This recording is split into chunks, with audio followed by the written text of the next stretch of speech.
Hello friends, welcome to Pandina's சமையல். இன்னைக்கு நம்ம பார்க்க போற ரெசிபி என்னன்னு பாத்தீங்கன்னா ஒரு சூப்பரான லெமன் ரைஸ் எப்படி பண்ண போறோம்ங்கறத தான் பார்க்க போறோங்க. இது ஒரு ஈஸியான லஞ்ச் பாக்ஸ் ரெசிபி தான். இதை எப்படி டேஸ்டா பண்ணலாம்ங்கறத பார்க்கலாம் வாங்க. இப்போ அடுப்புல ஒரு pan வச்சிருக்கேங்க. அதுல நம்ம நல்லெண்ணெய் ஊத்திக்கலாம். நல்லெண்ணெய் ஊத்தி செய்யுங்க, அதான் நல்லா டேஸ்டா இருக்கும். எண்ணெய் சூடானதும் ஒரு ஸ்பூன் கடுகு போட்டுக்கோங்க. ஒரு ஸ்பூன் உளுத்தம் பருப்பு, 2 ஸ்பூன் கடலை பருப்பு.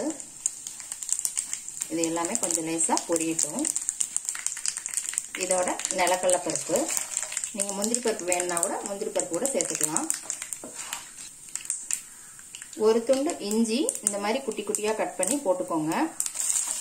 இஞ்சி வந்து ஆப்ஷன் தாங்க, ஆனா இது போட்டீங்கன்னா நல்லா வாசமா நல்லா இருக்கும். இதோட 3 பச்சை மிளகாய் கீறி போட்டிருக்கிறேன். இதே நல்லா வதக்கிக்கோங்க. இதோட 3 வரமிளகாய் கிள்ளி போட்டிருக்கிறேன். கருவேப்பிலை சேர்த்துக்கோங்க. 1/2 ஸ்பூன் பெருங்காயத்தூள், 1/2 ஸ்பூன் மஞ்சத்தூள். எல்லாத்தையும் நல்லா மிக்ஸ் பண்ணிக்கோங்க. நான் இன்னைக்கு மீடியம் சைஸ் அளவுக்கு வந்து 2 எலுமிச்சம்பழம் எடுத்திருக்கிறேன். 4 பேருக்கு சாப்பிட்ற மாதிரி அளவு தான் இன்னைக்கு நான் பண்ண போறேன். கொஞ்சம் உப்பு போட்டுக்கலாம். உப்பு வந்து சாதம் வடிக்கும் போதே நான் கொஞ்சம் போட்டுக்கிறேங்க, அதனால இதுல கம்மியா போட்டிருக்கிறேன்.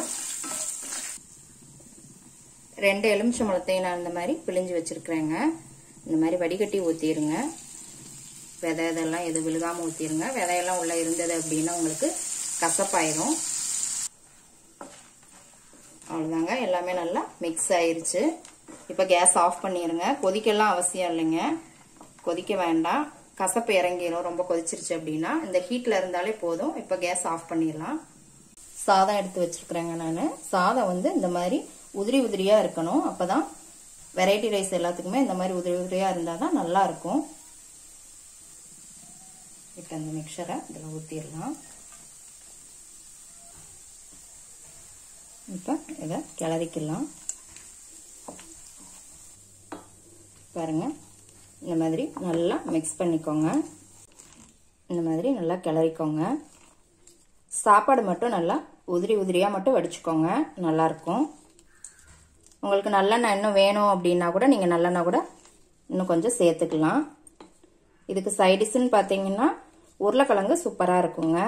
அதே மாதிரி கத்திரிக்காய் புளிக்கூட்டு, பொரிகடலை துவையல், இது எல்லாமே லெமன் ரைஸுக்கு சூப்பரா இருக்கும். அவ்வளவுதாங்க, சூப்பரான லெமன் ரைஸ் ரெடி ஆயிருச்சு. எப்படி இருக்குன்னு செஞ்சு பார்த்துட்டு கமெண்ட்ல போடுங்க. லைக் பண்ணுங்க, ஷேர் பண்ணுங்க, சப்ஸ்கிரைப் பண்ணுங்க. கூடவே பெல் ஐக்கான் பட்டனையும் அமுக்குங்க. மறுபடியும் வேற ஒரு ரெசிபியோட சந்திக்கலாம் ஃப்ரெண்ட்ஸ். அன்போடு சமைத்து ஆனந்தமாய் உண்டு இன்பமாய் வாழுங்கள். வாழ்க வளமுடன்.